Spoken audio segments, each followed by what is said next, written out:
Back in the PS4 days, Sony knew who they were. They were the single-player powerhouse, the studio that gave you rich story-driven adventures that you actually wanted to play alone.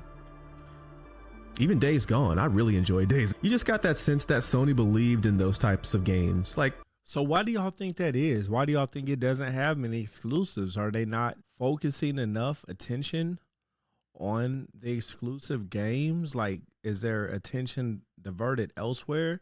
Let me know what y'all think the reason behind this is. Angel Knot.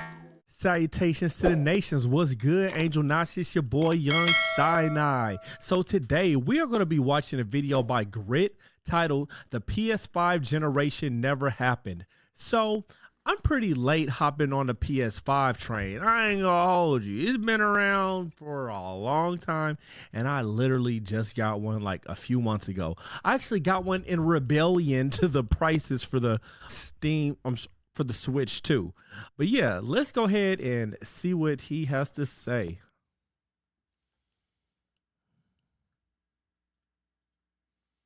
sitting over there under the TV, it feels... Every time I look over at my PS5 sitting over there under the TV, it feels kind of new. Wait, hold on. I need my snack. Like, okay, so I always say I don't want to promote, these companies unless they cutting the check. You feel me? But all these, man, has this s'mores trail mix. That's all I'm going to say. It's a fresh console that just came out not too long ago.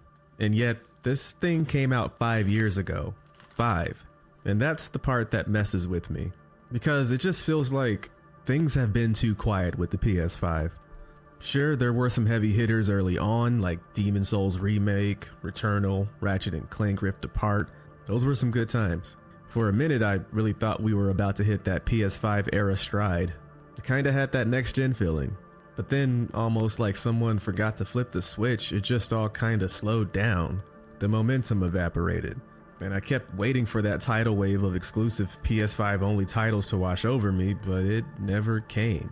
I don't want to sound ungrateful because, yeah, I've played some great games on the system, but most of them, they weren't even made for the PS5. They were cross-gen, like Horizon Forbidden West.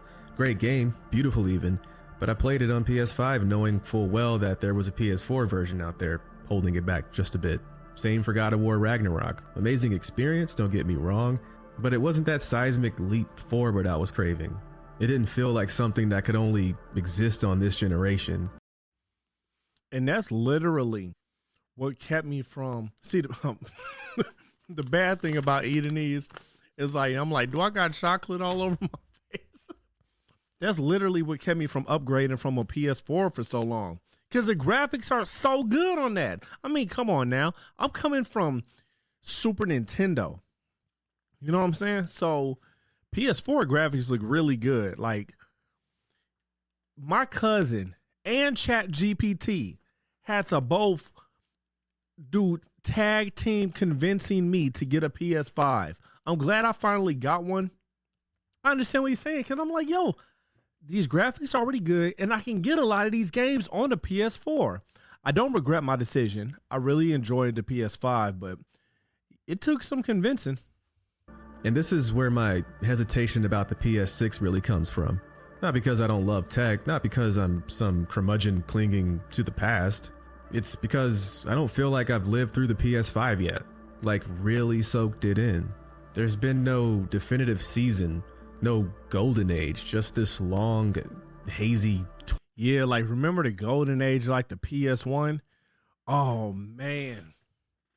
You got Metal Gear Solid, Tomb Raider, Crash Bandicoot. Like, these are classic exclusive games. Twilight, I want to talk about the one that got away. If you've ever wanted to see a grown adult cry in a very composed, quiet way, bring up the Bloodborne remake, or specifically, the lack of one, the absence of one. I've been dreaming of that thing for years now, literal years. And I thought for sure that when the PS5 was gearing up to launch, or heck, even a year in, that this was the moment. This was when we'd see that game getting the treatment that it deserves. A full-blown remake, or even a really solid remaster. running at 60 FPS, loading in a blink. And I thought who'd better to make it happen than Bluepoint. Those guys nailed the... I'm gonna fast forward this part just because I've never played Bloodborne. I'm sorry if you played Bloodborne. Go make sure that you go check out his video. You can hear everything he has to say about it. But I want to be able to actually add to the conversation. Spider-Man, Miles Morales, again, cross-gen, Final Fantasy 16. There's a handful of others if we stretch it. Ghost of Tsushima, Director's Cut, a PS4 game originally.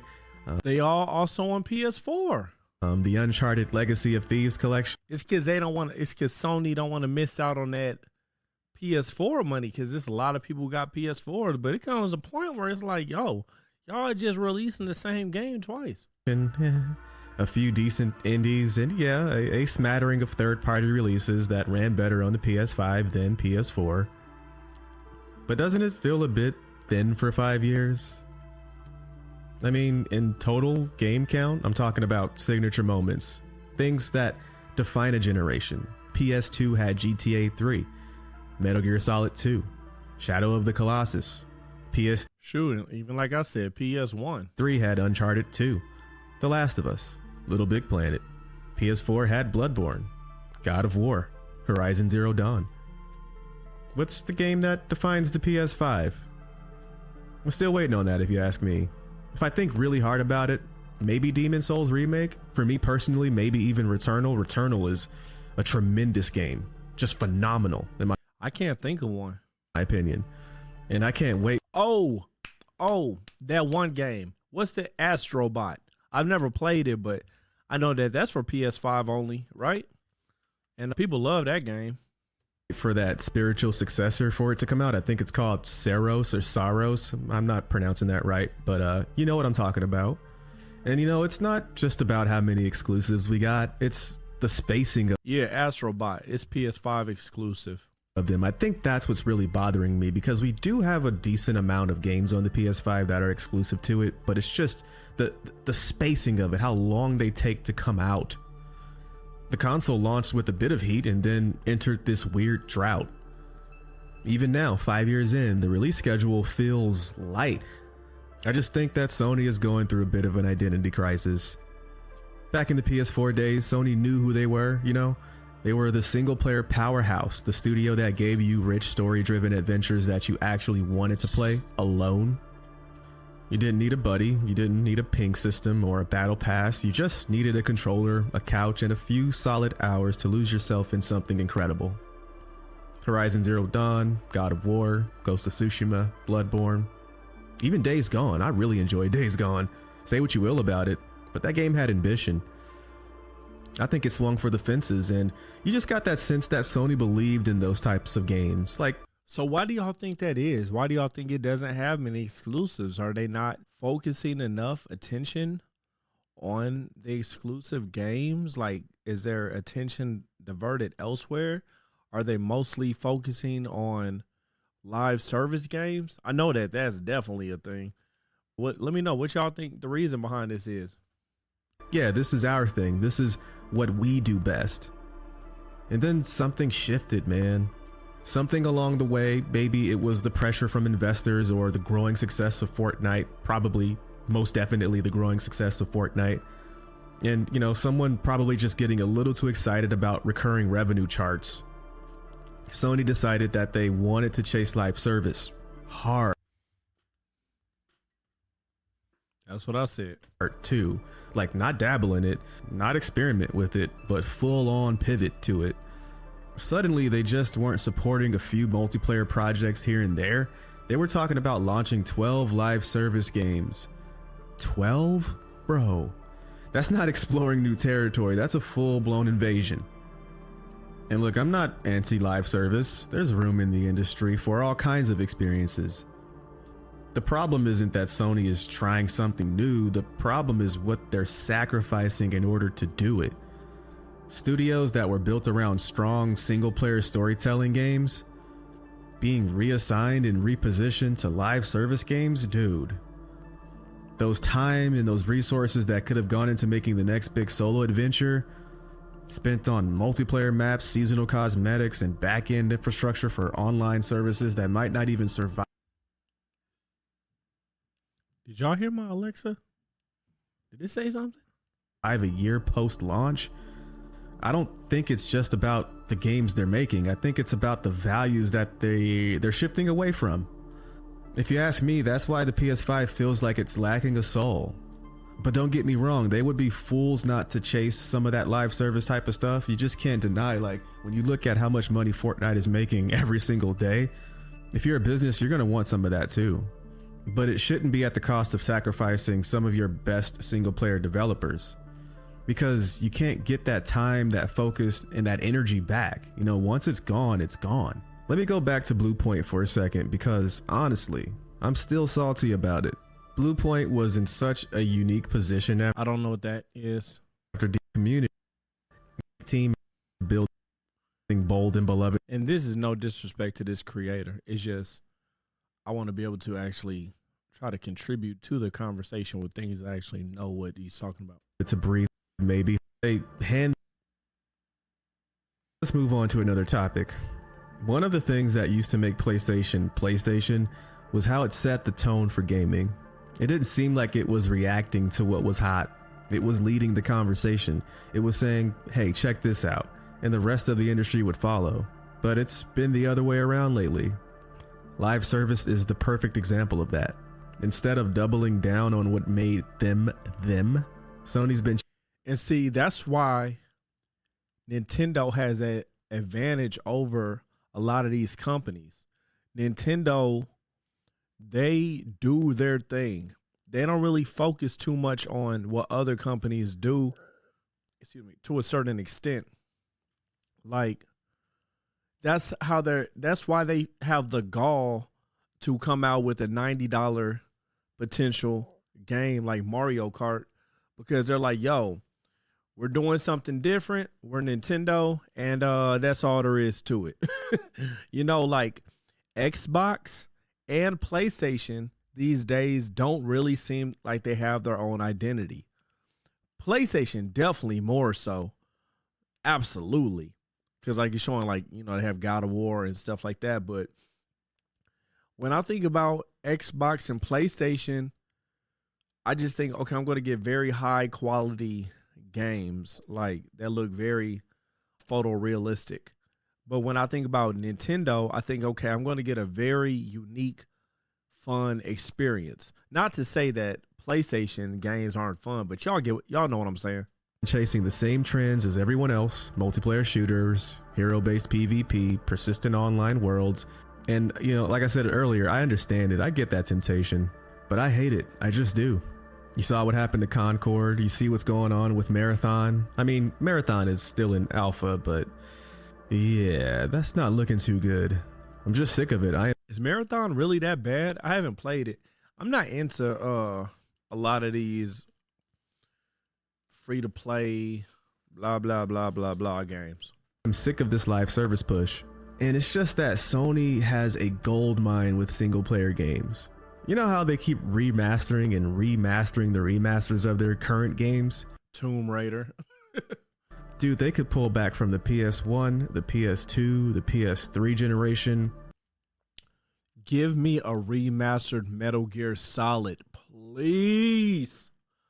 Please. We want to talk about spending $100 for a game. A remaster, man, if they remastered Metal Gear Solid and smacked it with Metal Gear Solid 2, kind of like the Tony Hawk 1, Tony Hawk 2, then Tony Hawk 3, Tony Hawk 4. Man, if they did that with Metal Gear Solid, I would drop $100. I wouldn't even think about it. And remake so many bangers, it's ridiculous. Like, if they're in a position right now where they might be creatively bankrupt, all they gotta do is look backwards. Just randomly pick one of them. Remake it and you win. I don't know, remake Heavenly Sword. Remake Uncharted 1, Uncharted 2, Uncharted 3, just remake them. I'll play them. Remake those first 3 God of Wars. I'll play them. Heck, go even further back. Remake Siphon Filter. Jumping. Yes, Siphon Filter is such a great game, man. People be sleeping on it. Yes, Metal Gear Solid gets a lot of the shine for the stealth games because, I mean, come on now, it's Metal Gear Solid, you feel me? But Siphon Filter has a really fun 2-player mode. Flash, I don't care. Like where you're like going against each other, like third person shooter? Like, let me know. Let me know. If you know, you know. Why not remake Tekken 1, Tekken 2, Tekken 3? Just think outside of the box, man. You've got an infinite amount of amazing games from way back in the day that you can remake and make bank, because I show up for every single one of them. This doesn't mean you have to drop the live service thing, but you should, I don't know, man, you should be opening up studios focused on digging in the crates and kind of dusting some stuff off and, you know, remaking them. I think there's a huge audience for this type of stuff, because the vast majority of us are, you know, graybeards. I've been around since the PS1. I've been around even before the PS1, and I've been there for every generation. The 1, the 2, the 3, the 4, and I'm pretty sure a lot of you have too. And I'm just the type of guy who won't hesitate to buy a proper remake, like the Oblivion remake. Tremendous. I can't stop. Let me know in the comments, what remake would you want to see most from PlayStation? I'm playing it. When that Silent Hill 2 remake dropped, I was all over it. Those Resident Evil 2 through 4 remakes, all over it. No hesitation. I picked them up ASAP. Why do we respect remakes with video games, but there's so much of a disrespect for remakes for movies, right? Like, you know, all of us are waiting for a Chrono Trigger remake, but Lilo and Stitch getting all the hate. You know what I'm saying? What about Sly Cooper? What about Jack and Daxter? Come on, man. Sony's got an arsenal of bangers. It doesn't even make sense. But I think I'll leave the video The fact that he didn't say Metal Gear Solid yet is crazy to me. off here. I've got another idea to talk about why I'm not ready for the PS6, because I'm really not ready for the PS6.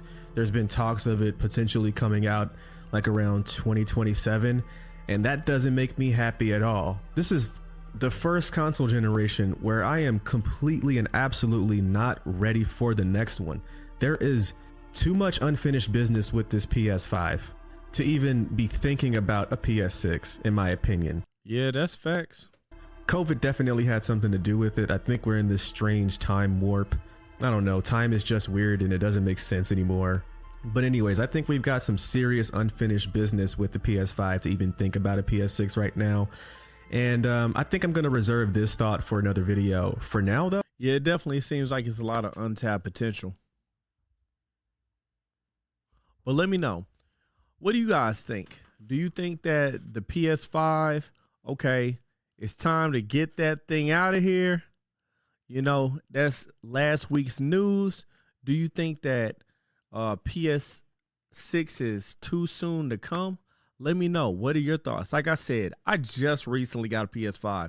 So if they like drop a PS6 like very soon, I am low key gonna be kind of upset. I ain't gonna hold you. All right. I appreciate y'all. God bless and salutations to the nations. Please make sure that you like and subscribe. I'm on my journey to my first 1,000 subs. If you subscribe, you can go to the post and you can see how to win a Trim UI brick.